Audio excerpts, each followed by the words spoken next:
तो केवीएसपीआरटी का इंटरव्यू समाप्त हो गया है और बहुत सारे बच्चों ने अपना एक्सपीरियंस शेयर किया है, जिसके आधार पर आपके केवीएसपीआरटी के फाइनल कट ऑफ बनाए गए हैं। अगर आपने नहीं देखा है तो कमेंट लिंक में है, जाकर के उसको देख सकते हैं आप।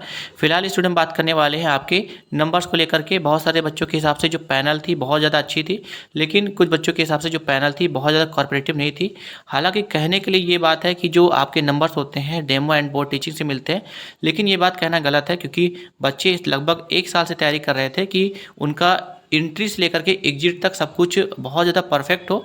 और ये बात केवल कहने की है कि जो डेमो एंड बोर्ड टीचिंग है, इन दोनों को मिला करके आपको 60 नंबर दिए जाते हैं। ऐसा नहीं है, आपके एंट्री से लेकर के एग्जिट तक सब कुछ देखी जाती है। आपके इंट्रोडक्शन पर भी नंबर होता है। अगर आपसे स्पेलिंग लिखाई गई तो उस पर भी नंबर्स कहीं ना कहीं इंक्लूड होते हैं, प्लस माइनस होता रहता है। प्लस आपका कॉन्फिडेंस होता है, ये सारी बातें मैटर करती हैं। इसके अतिरिक्त demo teaching and board teaching ये दोनों तो है ही, ठीक है। किस हिसाब से जो नंबर्स होते हैं दिए जाते हैं, और आप खुद भी इसको कैलकुलेट कर पाएंगे अगर आप वीडियो क्लास तक बने रहते हैं। इसके अतिरिक्त एक प्रश्न बहुत तेज़ी से उठ रहा था, बहुत सारे बच्चे कह रहे थे कि धांधली वगैरह हुई है। देखिए, जिस चीज़ के विषय मुझे पता नहीं है उसके विषय में कुछ कहना नहीं चाहूँगा धांधली वगैरह के विषय में। हालांकि इसमें पॉसिबिलिटी कम होती है कि इंटरव्यू में पैसा चले। बाकी अपनी अपनी बच्चों की राय है, जो भी आपको लगे आपके हिसाब से जो भी हो। फिलहाल मैं जब तक मेरे पास कोई साक्ष्य नहीं होता तब तक मैं कोई बात नहीं करता। फिलहाल के मैं ये नहीं कहूँगा कि धांधली वगैरह हुई है, ठीक है।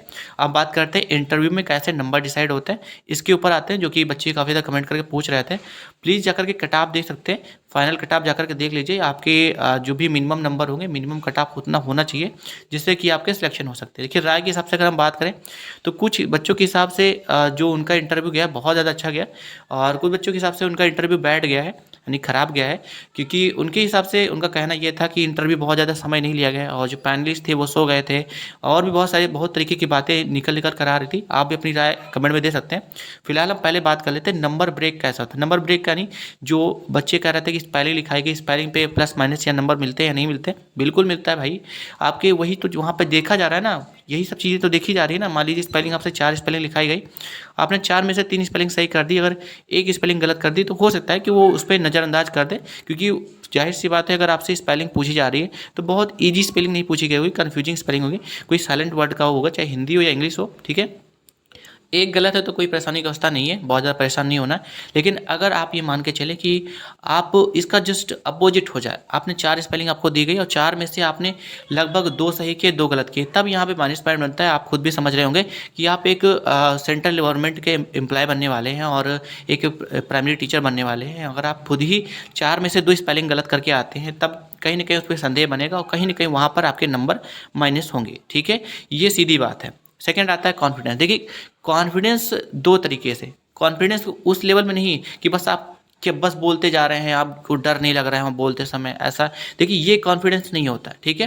कॉन्फिडेंस 2 चीज़ें हैं, पहला प्रेजेंटेशन, आपका प्रेजेंटेशन कैसा रहा, प्लस आपने सिचुएशन को हैंडल कैसा किया। यानी कि मान लीजिए आपसे कोई क्वेश्चन गलत हुआ या फिर आपने कोई क्वेश्चन नहीं बता पाया, तो आप उस समय हेजिटेट हो रहे हैं, सिवरिंग हो रही है, आप काँपने लग गए हैं, ये सारी चीज़ें, ठीक है। तो यहाँ पर ये मैटर करता है। और जो बच्चे कह रहे थे कि इंटरव्यू बहुत ज़्यादा लंबा नहीं चला है, 5 मिनट चला है या 15 मिनट चला है, तो ये आपको बता दिया जाए, देखिए 5 मिनट हो या 15 मिनट हो, नंबर सबको बराबर मिलेंगे। बच्चे का स्किल है तो वो 5 मिनट में भी दिखा सकता है और 15 मिनट में भी दिखा सकता है। जहाँ तक बात रही पैसा चलने का, तो मेरे पास कोई जानकारी नहीं है इसके नज़रिए से, तो मैं ये इस पर कुछ नहीं कहना चाहूँगा। फिलहाल के लिए मेरे हिसाब से तो ऐसा कुछ नहीं है। बाकी आपको जो लगता है आप बता सकते हैं कमेंट में। नंबर ब्रेक की अगर हम बात करेंगे, देखिए नंबर ब्रेक होता है यहाँ पे demo teaching and board teaching. जैसा कि मुझे लगता है, जो मुझे एक्सपीरियंस है, जो मुझे जानकारियाँ हैं, उसके हिसाब से demo teaching and board teaching में केवल 20-20 नंबर, यानी केवल 60 में से 40 नंबर ही आपको demo teaching and board teaching से दिए जाते हैं। बाकी के जो 20 नंबर होते हैं कहीं ना कहीं आपके इंट्रोडक्शन एंड प्लस इसके अलावा जो एक्टिविटी कराई थी। देखिए, इंट्रोडक्शन पे और जो अदर एक्टिविटी कराई गई, जैसे आपसे स्पेलिंग हो गया या फिर आपका बैठने का तरीका कैसे हुआ, एंट्री एग्जिट कैसे हुई, तो उस पर 10 नंबर आपके रहते हैं कम से कम, और प्लस कॉन्फिडेंस भी आपके 10 नंबर रहते हैं। देखिए, कॉन्फिडेंस को कहीं अलग मत समझिएगा। ये कॉन्फिडेंस एक तरीके से वो कॉन्फिडेंस थोड़ी है कि आप बस बोलते जा रहे हैं, आपको डर नहीं लग रहा है, वो दूसरा कॉन्फिडेंस हो गई भाई। यहाँ पे कॉन्फिडेंस का मतलब है आपने सिचुएशन को हैंडल कैसे किया। एग्जाम्पल के लिए मैंने आपको समझाया कि मान लीजिए आपको कोई क्वेश्चन आ रहा था, आपको नहीं आ रहा है उस समय, और आप उनको नहीं बता पाए, आपने उनसे सॉरी बोल दिया, तो उसके बाद आपका क्या रिएक्शन रहा वहाँ पे। देखिए, कॉन्फिडेंस 3 तरीके से मैंने बता दिया ना। कोई बच्चा वो होगा जिसको कोई क्वेश्चन नहीं आ रहा, उसके बाद वो घबराने लग गया होगा, उसके बाद फिर शायद वो सही से बोल भी ना पा रहा हो, और या फिर कांपने लग जाए, तो ये चीज़ अलग है ना। अगर आप मान लीजिए आपको कोई क्वेश्चन नहीं भी आ रहा है, आप कांपने लगे, आपको शिवरिंग होने लगी, लेकिन फिर भी आपने अगले क्वेश्चन पे अच्छे से रिएक्शन दिया, तो अब कहा जाएगा कि हाँ आपके अंदर कॉन्फिडेंस है, बच्चे के अंदर कॉन्फिडेंस है, और वो भी समझते हैं और वो भी एक एक्सपीरियंस पर्सन होते हैं, ऐसे नहीं वहाँ पे बैठे होते हैं। ठीक है, बाकी बात करते हैं demo teaching and board teaching की। देखिए demo teaching and board teaching मैंने बता दिया कि यहाँ से देखिए कहने की बातें हैं कि 30-30 नंबर है, दिया केवल इसमें से 20-20 नंबर या था। बाकी आपके entry and exit plus introduction को 10 नंबर पे, प्लस उसके अलावा जो अदर एक्टिविटी कराई होगी, जितने हम मुझे पक्का पता है जितने भी बच्चे गए होंगे उनसे अदर एक्टिविटी जरूर कराई गई होगी, जैसे डांस हो गया, जो भी आपने हॉबी लिखी होगी या फिर आपने जो भी अपने बायोडाटा में लिखा होगा, वो जो एक्टिविटी होगी उसको कराई हुई होगी।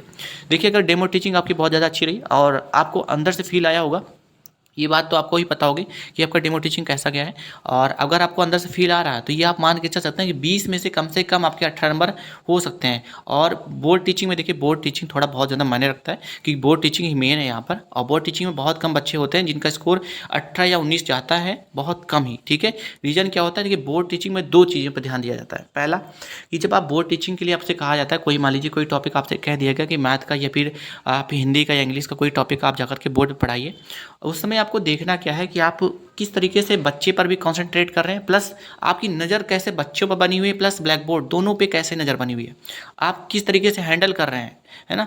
ये चीज़ें होती हैं। और जो बच्चे प्रैक्टिस करके गए होंगे, मैंने आपको स्टार्टिंग में बताया था कि प्लीज़ आप एक बोर्ड ले लीजिए और प्रैक्टिस करते जाइए। अब तो फिलहाल हो गया है जो कुछ भी होना था, बाकी आप खुद भी बता सकते हैं कि आपका कैसा बिहेवियर रहा, आपने कैसे बोर्ड पे कैसा बिहेव किया। तो मैंने बता दिया कॉन्फिडेंस पे 10 नंबर। कॉन्फिडेंस का मतलब कि आपके कोई क्वेश्चन आपसे गलत हुआ, देखिए वहाँ पे इस बात के नंबर नहीं करते हैं कि आपके नंबर गलत, कोई क्वेश्चन गलत हो गया। अब जाहिर सी बात है 10 क्वेश्चन पूछे जाएंगे तो 10 के 10 सही होने, वो नहीं चाहते कि 10 के 10 सही हों, लेकिन अगर आप 10 के 10 सही कर लेते हैं बहुत पॉजिटिव पॉइंट है, लेकिन अगर 10 में से एक भी गलत हो गया तो वहाँ पर आपका रिएक्शन कैसा है। ठीक है, प्लस डेमो में मान लीजिए 18 नंबर बन जाते हैं, बोर्ड टीचिंग में मान लीजिए फिर आपके 18 नंबर बन जाते हैं, अपने अच्छे से वेल बिहेव किए, आप अपने हिसाब से कर लीजिएगा। बोर्ड टीचिंग में अगर आपसे कोई गलती हुई है तो आप 2 नंबर 3 नंबर माइनस कर सकते हैं, ऐसे ही डेमो में। ठीक है, फिर इंट्रोडक्शन की बात करते हैं। इंट्रोडक्शन मतलब आपका ड्रेसअप कैसा था, ड्रेसअप, उसके बाद आपकी एंट्री कैसी थी, एग्जिट कैसी थी, प्लस इंट्रोडक्शन आपने कैसा दिया। ये मैटर नहीं करता आपने हिंदी में दिया या इंग्लिश दिया, ये मैंने आपको पहले ही कहा। ठीक है, अगर ये आपने फॉलो किया है ये सारी चीज़ें, तो सिंपल सी बात है आपके कम से कम 60 आउट ऑफ 56 नंबर आ जाएंगे। अब बात करते हैं कि आपके जिन बच्चों के नंबर कटाव पर ही हैं या कटाव से ज़्यादा हैं, तब उनको कम से कम इंटर में कितने नंबर चाहिए। ठीक है, अब बात करते हैं, देखिए आपकी जो भी राय है वो आप अपनी कमेंट में राय दे सकते हैं, सबकी अपनी अपनी अलग राय होगी। आपका इंटरव्यू गुड था, है ना, वेरी गुड था, या बेस्ट था, यानी बहुत अच्छा गया था। ठीक है, गुड का मतलब ये कि आपके जो नंबर्स होंगे करीब करीब 45 प्लस हो सकते हैं, और वेरी गुड का मतलब 50 प्लस, एंड बहुत अच्छा हुआ मतलब कम से कम आपके 55 प्लस या 56 57 भी जा सकते हैं। ठीक है, ये 3 कैटेगरीज में इंटरव्यू को बांटा गया है मैंने। ठीक है, बाकी आप किस कैटेगरी में आ रहे हैं वो आप कमेंट में बता सकते हैं। ठीक है, बाकी आपकी जो राय है वो तो आप ही बता सकते हैं। बाकी मेरा जो प्रयास रहता है कि आप सभी तक एक ऑथेंटिक जानकारी पहुंचाई जाए, पहुंचा दिया मैंने। बाकी जनरल कैटेगरी लेकर बात करते हैं, अगर आपके नंबर्स ठीक ठाक हैं और तो कम से कम आपके 50 प्लस होने चाहिए। देन यूआर कैटेगरी में जिनके भी नंबर्स कटाव पर हैं, है ना, बिल्कुल कटाव पे, मान लीजिए आपके 134 ही नंबर है, 134 प्लस कुछ है, तो कम से कम आपके 55 के आसपास अगर आपके आते हैं तो बिल्कुल चांसेस है कि आपके सिलेक्शन हो सकते हैं। ठीक है, क्योंकि जो भी बच्चे कटाव पर हैं तो उनको ज़्यादा मेहनत करना पड़ेगा। बाकी जो राय है आप कमेंट करते हैं। मिलते हैं नेक्स्ट वीडियो में। थैंक यू सो मच, धन्यवाद।